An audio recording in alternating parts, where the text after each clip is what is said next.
नमस्कार, किसान समाचार में आपका स्वागत है। मैं हूं साइमा खान। सबसे पहले नजर डाल लेते हैं हेडलाइंस पर। भारत 23% दुग्ध उत्पादन के साथ विश्व में पहले नंबर पर। राज्यसभा में एक सवाल के जवाब में केंद्रीय मंत्री पीयूष गोयल ने कहा कि देश में 2021 में 1984 लाख टन दूध की हुई पैदावार। मिलावटखोरों से सख्ती से निपटने की कही बात। केंद्रीय कपड़ा राज्य मंत्री दर्शना जरदोश ने राज्यसभा में कहा कि मौजूदा सरकार में कपड़ा से संबंधित कई योजनाओं पर किया गया काम।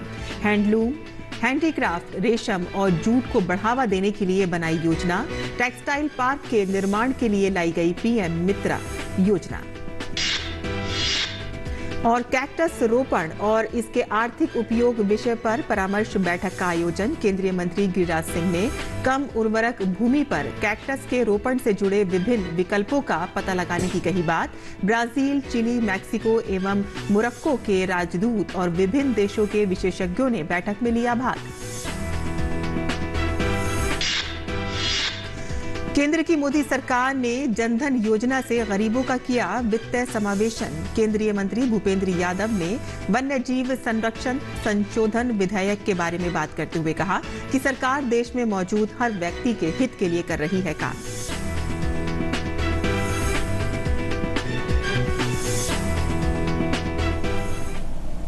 और अब समाचार विस्तार से। राज्यसभा में एक सवाल के जवाब में केंद्रीय कपड़ा मंत्री पीयूष गोयल ने कहा कि भारत 23% दुग्ध उत्पादन के साथ विश्व में पहले नंबर पर है। दूध में मिलावट के सवाल पर पीयूष गोयल ने कहा कि अगर कहीं से भी ऐसी जानकारी मिलती है तो उसके खिलाफ सख्त से सख्त कार्रवाई की जाएगी।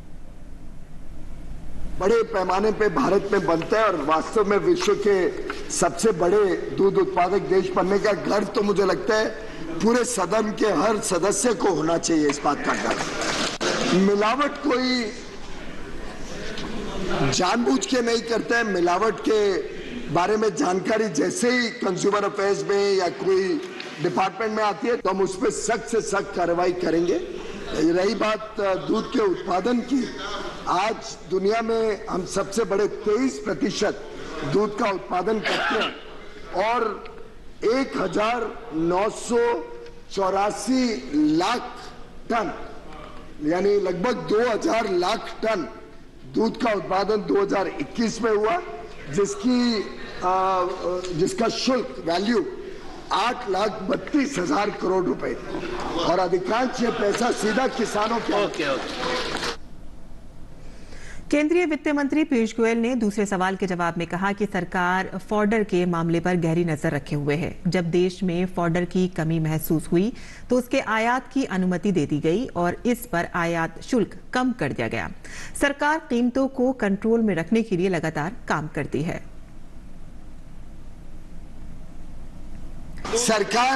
सरकार लगातार फॉडर के ऊपर भी नियंत्रण रखती है।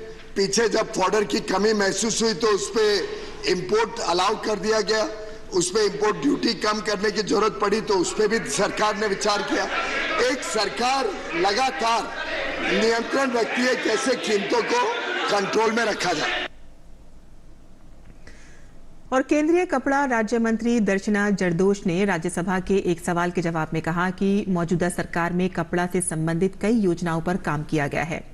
हैंडलूम, हैंडीक्राफ्ट, रेशम और जूट को बढ़ावा देने के लिए सरकार ने कई योजनाएं बनाई। साथ ही टेक्सटाइल पार्क के निर्माण के लिए पीएम मित्रा योजना लाई गई। सिर्फ कॉटन बेस्ड इंडस्ट्री के बजाय हैंडलूम, हैंडीक्राफ्ट, रेशम, जूट और इसके साथ में मैनमेड फाइबर के लिए हम सबने योजना बनाई। और जब मैनमेड फाइबर के लिए जो योजना बनाई, जिसके लिए प्रधानमंत्री जी के मार्गदर्शन से हम लोगों ने ये पीएम मित्रा स्कीम का इंट्रोडक्शन हुआ, तो एक पैमाने पे इकोसिस्टम से एक ही साथ में ये प्रोडक्शन मैनमेड फाइबर का हो जाए, इसके लिए हम लोगों ने ये स्कीम तैयार की। और इसमें 13 राज्यों से प्रपोजल आए और 13 में से 7 राज्यों को इसमें पीएम मित्रा पार्क के लिए इसमें सम्मति दी जाएगी। लेकिन बड़े दुख के साथ कहना पड़ता है कि ये पार्क के लिए भी पश्चिम बंगाल से कोई प्रपोजल नहीं आया। दूसरी बात कि जो हैंडलूम हैंडीक्राफ्ट और क्राफ्ट के लिए जो पैसे अब तक दिए गए हैं, इसमें कई सारी स्कीम है।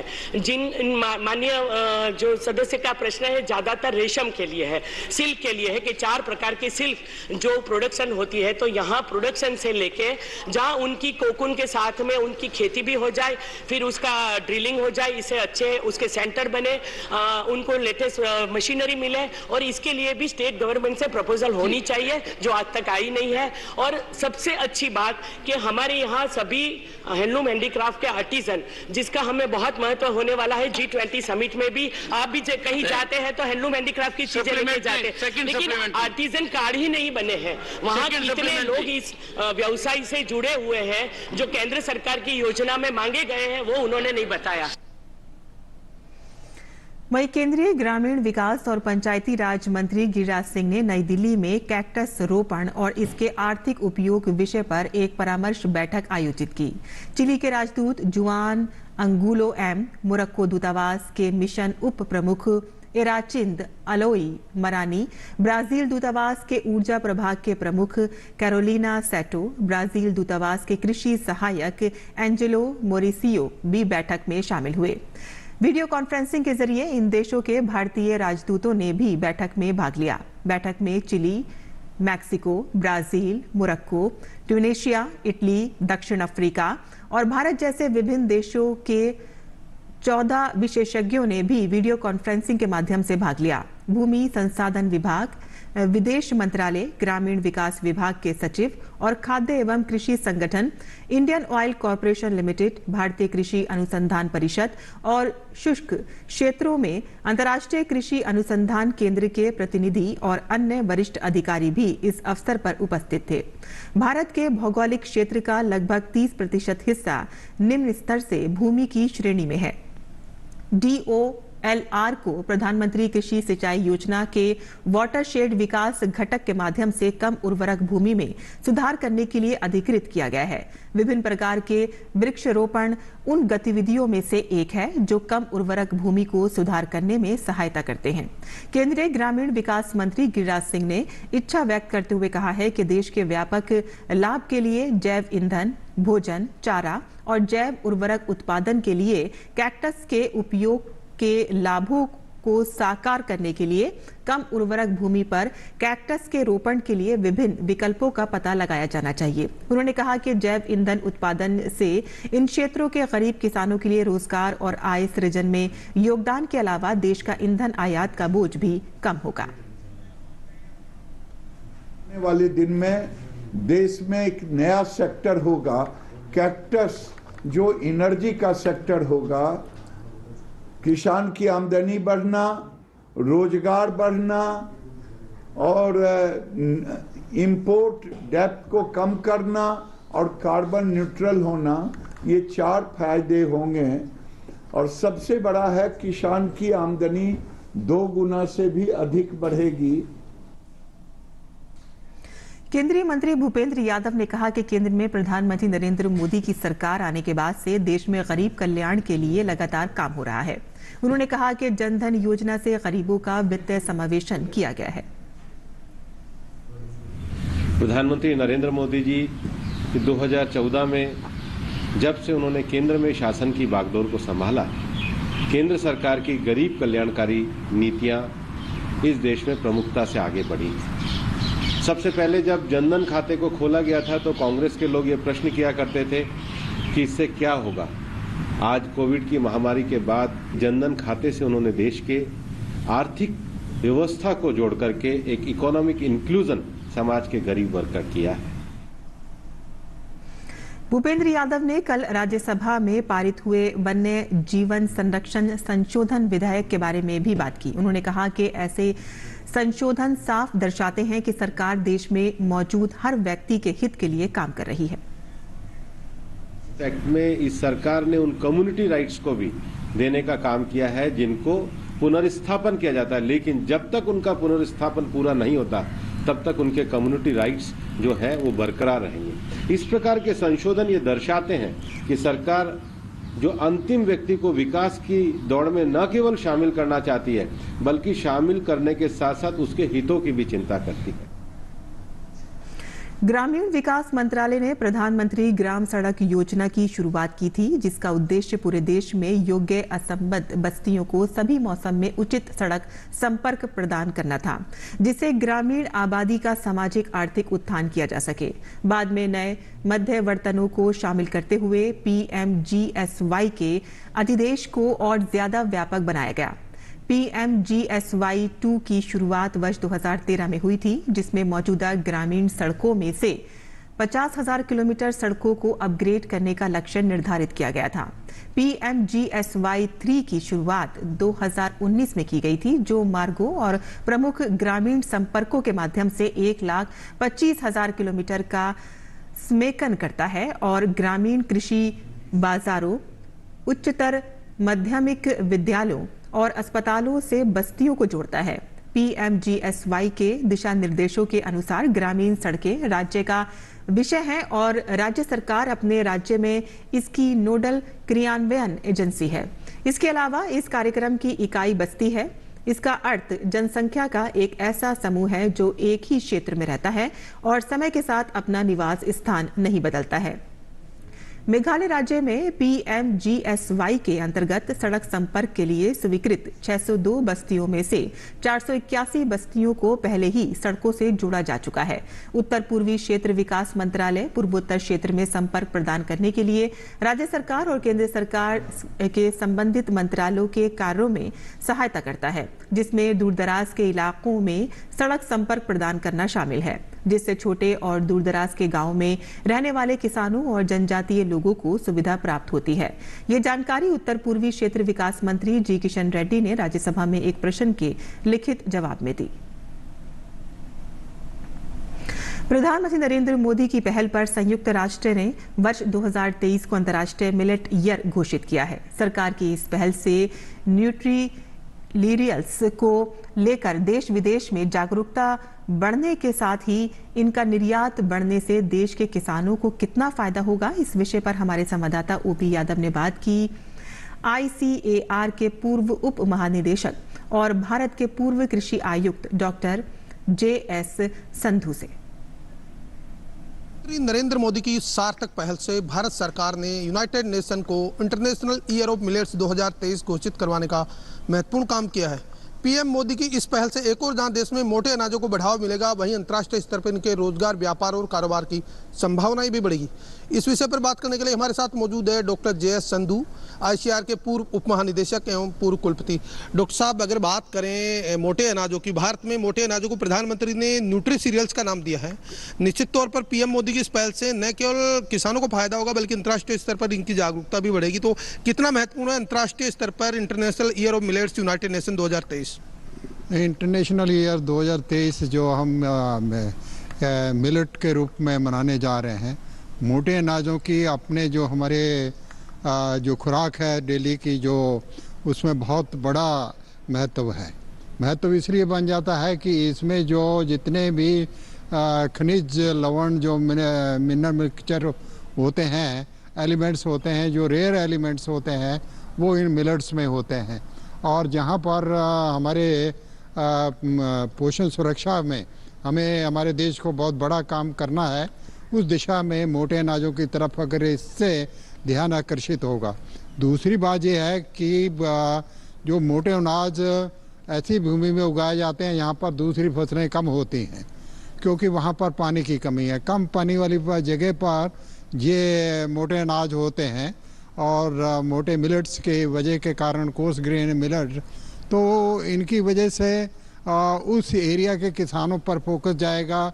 इंटरनेशनल व्यापार में मिलेट एज ए डाइट के रूप में इनकॉर्पोरेट होगा, उसकी डिमांड बढ़ेगी, फार्मर की अल्टीमेटली उसकी आमदनी बढ़ेगी। नेशनल ईयर ऑफ मिलेट्स शुरू होने वाला है, तो उससे कहीं ना कहीं जागरूकता बढ़ेगी, तो किसानों को इससे कितना फायदा हो सकता है, निर्यात बढ़ेगा? तो इंटरनेशनल डाइट के अंदर जब ये मिलेट चले जाएंगे तो डेफिनेटली प्रोडक्शन इंडिया में होता है, तो यहीं से व्यापार होना है। हमारे किसानों को मिलेगा, हमारे व्यापारियों को व्यापार मिलेगा। इंटरनेशनल इंडिया का जो योगदान है, इंटरनेशनल जो ट्रेड में इंडिया का अपना नाम होगा। तो ये थे ICAR के पूर्व उप महानिदेशक डॉक्टर JS संधू, जिनका मानना है कि मोटे अनाजों को अंतर्राष्ट्रीय year of millets United nation द्वारा मनाए जाने से एक और जहां भारत के न्यूट्री सीरियल्स को अंतर्राष्ट्रीय स्तर पर पहचान मिलेगी। वहीं दूसरी ओर इससे संबंधित रोजगार, व्यापार और कारोबार की संभावना भी तेजी से बढ़ेगी। मेरे सहयोगी कैमरामैन एके के साथ मैं OP Yadav, DD news, Delhi.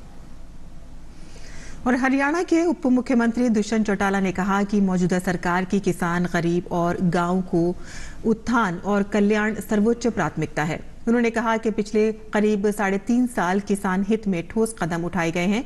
उन्होंने कहा कि पिछली सरकारों के कार्यकाल में सरकार और किसान के बीच आड़ती बिचौलियों का काम करते थे और इससे किसानों को फसल बिक्री प्रक्रिया में परेशानी का सामना करना पड़ता था और साथ ही उनको अपनी बेची गई फसल की रकम अदायगी काफी देर से होती थी और किसानों को आड़तियों के पास बार बार चक्कर लगाने पड़ते थे। अब किसानों को फसल बिक्री के लिए समय का इंतजार नहीं करना पड़ता और 48 घंटे के अंदर सरकार द्वारा फसल बिक्री की अदायगी सीधा किसानों के खाते में भेज दी जाती है और इसका भी मैसेज किसानों को उनके मोबाइल नंबर पर मिलता है। वर्तमान धान फसल की अदायगी सरकार द्वारा 12,000 करोड़ रुपए की राशि 48 घंटे के हिसाब से केवल 45 दिन के अंदर अंदर कर दी गई। और अब बात करते हैं मंडी भाव की और देखते हैं कि क्या रहा देश भर की मंडियों का भाव।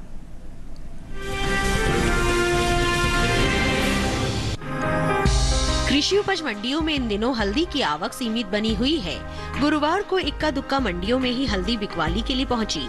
हाजिर भाव की बात करें तो एक्मार्कनेट के अनुसार तमिलनाडु की पेरुंदुरई मंडी में बल्क क्वालिटी की हल्दी के सौदों में बढ़त के साथ कारोबार हुआ। यहाँ 7 दिसंबर को बल्क क्वालिटी की हल्दी का भाव रहा 5,989 रूपए। 8 दिसंबर को इसके भाव में 16 रूपए की तेजी आई और भाव जा पहुँचा 6,005 रूपए पर। इसी तरह पेरुंदुरई मंडी में फिंगर क्वालिटी की हल्दी के भाव में खासी तेजी देखने को मिली। 7 दिसंबर को यहाँ फिंगर क्वालिटी की हल्दी का भाव था 6,359 रूपए। 8 दिसंबर को इसके सौदों में 674 रूपए का उछाल आया और भाव हो गया 7,033 रूपए। भारत दुनिया में हल्दी का सबसे बड़ा उत्पादक और निर्यातक है। दुनिया का 60% हल्दी का निर्यात केवल भारत ही अंतर्राष्ट्रीय बाजार में करता है। हालांकि इस साल देश से होने वाले हल्दी के निर्यात में कमी देखने को मिली है। बीते साल के मुकाबले साल 2021-22 के दौरान हल्दी का निर्यात 15% घटा है। भारतीय मसाला बोर्ड के मुताबिक साल 2020-21 के दौरान हल्दी का निर्यात 1,83,868 टन का हुआ था, जबकि साल 2021-22 के दौरान हल्दी के निर्यात में 30,714 टन की कमी आई और निर्यात 1,53,154 टन का ही हो सका। बता दें कि भारत हल्दी का निर्यात France, Germany, America, England, Japan, Netherland और ऑस्ट्रेलिया के अलावा दूसरे कई देशों में करता है। भारत में हल्दी की सबसे ज्यादा खेती आंध्र प्रदेश में होती है। इसके बाद ओडिशा और तमिलनाडु का स्थान आता है। महाराष्ट्र में भी हल्दी की खेती होती है। आंध्र प्रदेश का देश के हल्दी उत्पादन में करीब 40% का योगदान है। इसके अलावा केरल, कर्नाटक, पश्चिम बंगाल, गुजरात, मेघालय, असम में भी हल्दी की खेती की जाती है। वहीं हल्दी की पैदावार पर नजर डालें तो इस साल हल्दी की उपज में बढ़त हो सकती है। साल 2021-22 के दौरान देश में हल्दी की उपज में 10% की बढ़ोतरी देखने को मिल सकती है। कृषि मंत्रालय की ओर से बागवानी फसलों के दूसरे अग्रिम अनुमान के मुताबिक इस साल देश भर में हल्दी की पैदावार 13,31,000 टन होने का अनुमान है, जबकि बीते साल की समान अवधि के दौरान उपज 11,24,000 टन ही रही थी।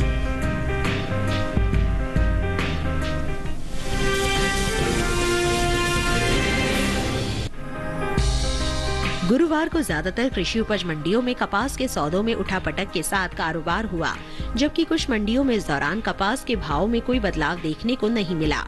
बात आवक की करें तो इन दिनों दूसरे कृषि उपज राज्यों के मुकाबले गुजरात की ज्यादातर मंडियों में कपास की आवक बनी हुई है। हाजिर भाव पर नजर डालें तो एक्मार्कनेट के अनुसार गुजरात की धोराजी मंडी में 7 दिसंबर को कपास का भाव रहा 8,705 रूपए। 8 दिसंबर को इसके भाव में 25 रूपए की गिरावट आई और भाव हो गया 8,680 रूपए पर। वहीं राज्य की जम्बूसर मंडी में बीते 2 दिनों के दौरान कपास के भाव स्थिर रहे। यहाँ 7 और 8 दिसंबर को कपास 8,200 रूपए पर बिकी, जबकि बोडेली मंडी में कपास के सौदों में नरमी के साथ कारोबार हुआ। यहाँ 7 दिसंबर को कपास का भाव था 8,400 रूपए। 8 दिसंबर को इसके सौदे 100 रूपए लुढ़क कर 8,300 रूपए पर हुए। राजस्थान की सूरतगढ़ मंडी में 7 दिसंबर को कपास का भाव रहा 8,400 रूपए। 8 दिसंबर को इसके सौदों में 45 रुपए की तेजी आई और भाव जा पहुंचा 8,445 रुपए पर। इसी तरह गोलूवाला मंडी में इस दौरान कपास के भाव में बढ़त देखने को मिली। यहाँ बुधवार को कपास का भाव था 8,500 रुपए, गुरुवार को इसके भाव में 50 रुपए का उठाव आया और भाव हो गया 8,550 रुपए। बात कपास की पैदावार की करे तो घरेलू स्तर पर देश में इस साल कपास की उपज में बढ़त देखने को मिल सकती है। साल 2022-23 के दौरान कपास की पैदावार में 29,87,000 गांठ की बढ़ोतरी दर्ज की जा सकती है, जिसका असर कपास के बाजार भाव पर पड़ सकता है। कृषि मंत्रालय के पहले अग्रिम अनुमान के मुताबिक कपास की उपज साल 2022-23 के दौरान 3,41,90,000 गांठ होने का अनुमान है, जबकि बीते साल के समान अवधि के दौरान उपज 3,12,03,000 गांठ रही थी।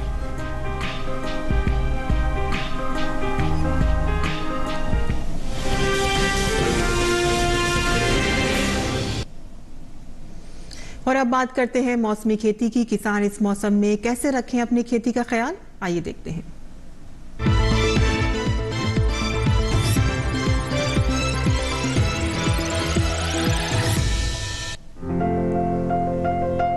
बिहार में गेहूं की बुआई करे, यहीं गेहूं के खेत में सिंचाई कर ले। किसान मक्के के खेत में निराई कर सकते हैं। मक्के के खेत में सिंचाई करते रहें। साथ ही मक्के के खेत में पर्याप्त नमी बनाए रखें। मक्के के खेत में जरूरी उर्वरक डालें।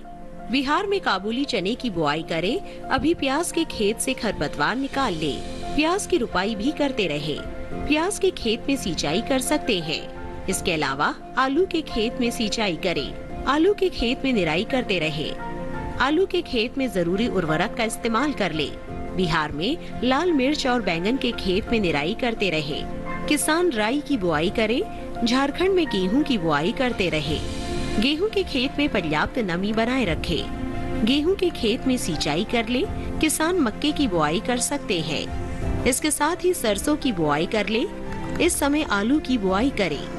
आलू में कीट लगने की संभावना बनी हुई है। ऐसे में आलू में कीटों से बचाव के लिए कृषि विशेषज्ञों की सलाह से कीटनाशक का प्रयोग कर सकते हैं। अभी प्याज की बुआई करते रहें। यहाँ काबुली चने में कीट लगने का अंदेशा है। ऐसे में काबुली चने में कीटों से बचाव के लिए कीटनाशक का इस्तेमाल करते रहें। झारखंड में टमाटर की बुआई करें। साथ ही बैंगन की बुआई के लिए समय उपयुक्त है।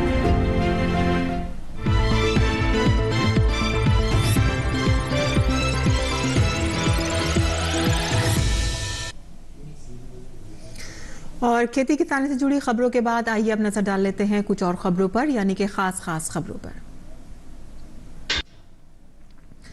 राष्ट्रपति द्रौपदी मुर्मू ने उत्तराखंड दौरे के दूसरे दिन लाल बहादुर शास्त्री राष्ट्रीय प्रशासन अकादमी में कई परियोजनाओं का उद्घाटन और शिलान्यास किया। राष्ट्रपति द्रौपदी मुर्मू ने लाल बहादुर शास्त्री राष्ट्रीय प्रशासन अकादमी की 97 फाउंडेशन कोर्स के विदाई समारोह में कहा कि आप देश के भिन्न भिन्न क्षेत्र से आए हैं। आज आपसे मिलकर भारत की विविधता में एकता दिखाई पड़ रही है। राज्यसभा के सभापति ने सदन में 10 दिसंबर को अंतर्राष्ट्रीय स्तर पर मनाए जाने वाले मानवाधिकार दिवस की सभी को बधाई दी और कहा कि भारत मानवाधिकारों की सार्वभौम घोषणा के प्रति संकल्पित है। गुजरात में ऐतिहासिक जीत के बाद भारतीय जनता पार्टी ने नई सरकार के गठन की प्रक्रिया तेज कर दी है। आगामी सोमवार को राज्य में भाजपा की नई सरकार का गठन हो जाएगा।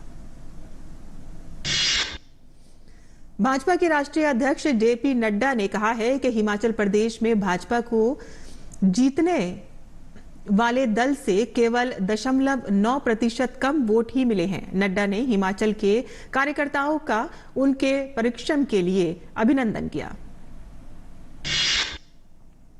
दिल्ली महिला आयोग में नियुक्तियों में अनियमितताओं के मामले में राउज एवेन्यू कोर्ट ने आयोग की अध्यक्ष स्वाति मालीवाल और 3 अन्य के खिलाफ आरोप तय किए हैं।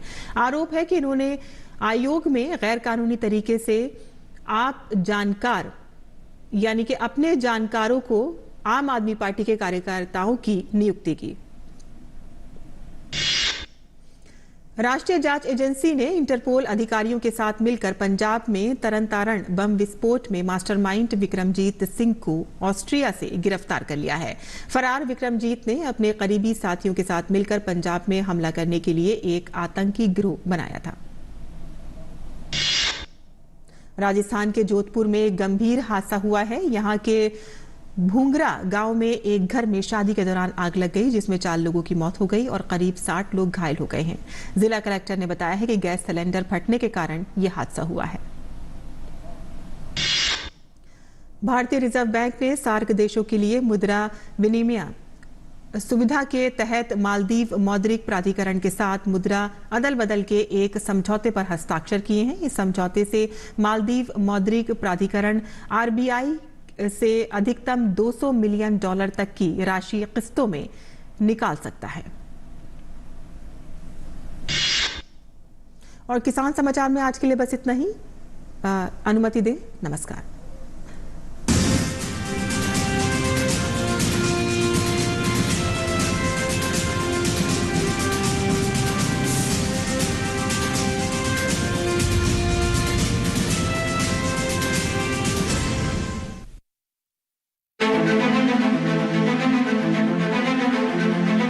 पराली समस्या नहीं बल्कि कई समस्याओं का समाधान है। पराली के कण कण में छुपा है मुनाफे का खजाना। हमारे वैज्ञानिकों की एक खोज किसानों के चेहरे पर ला देगी मुस्कान। कृषि विशेष में इस बार देखिए पराली प्रबंधन यानी कचरे से कंचन। 10 दिसंबर शनिवार शाम 7 बजे और पुनः प्रसारण रविवार सुबह 7 बजे सिर्फ दूरदर्शन किसान चैनल पर।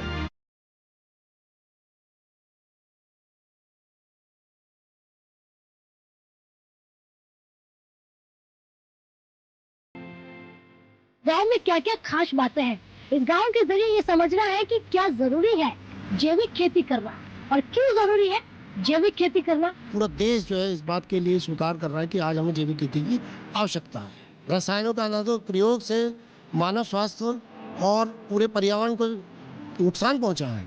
4 साल से खेती कर रहा हूँ जैविक की। आसपास के गांव भी 40% गांव जैविक खेती पर निर्भर है। जैविक खेती करने से उर्वरा शक्ति भी हमारी बढ़ेगी और हमारा स्वास्थ्य भी ठीक रहेगा। किसानों ग्रुप बना रखा है जी, 512 नंबर है उसमें। सभी को जो भी जानकारी है वो व्हाट्सएप के माध्यम से देता हूँ।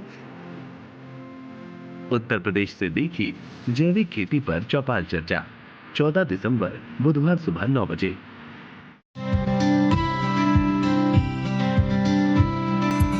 फ्लोरिकल्चर सोसाइटी ऑफ नोएडा ने एक प्रोत्साहित होकर दोबारा से ये गुलदावरी का शो लगाया है। ये हमने एक पहल की है क्रिजांथेमम शो की और यहाँ पर हर तरह के फूल आए हैं और बहुत अच्छा रिस्पांस मिला है हमें। इस शो को एक एनुअल इवेंट बनाने का प्रयास कर रहे हैं, जो कि हम हर साल ये शो और बड़े स्केल पर करेंगे। देखिए कार्यक्रम छत पर बागवानी 10 दिसंबर शनिवार सुबह 9 बजे सिर्फ दूरदर्शन किसान पर। चौदहवीं का चांद हो या आफताब हो।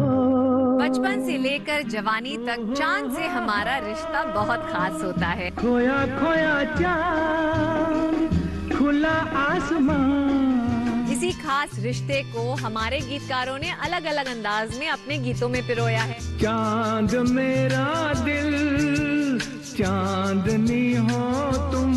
तो वही खूबसूरत गीत और उनसे जुड़े दिलचस्प किस्से जानने के लिए देखिए रंगोली। ये चांद सा रोशन चेहरा, जुल्फों का रंग सुनहरा, ये झील सी नीली आंखें। इस रविवार सुबह 8 बजे सिर्फ DD नेशनल पर।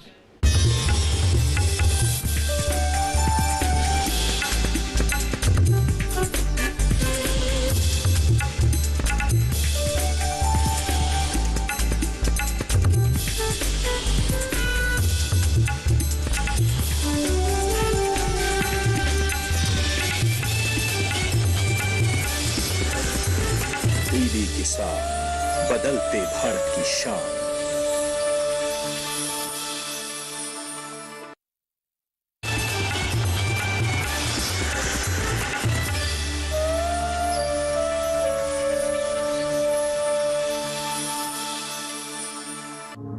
कृषि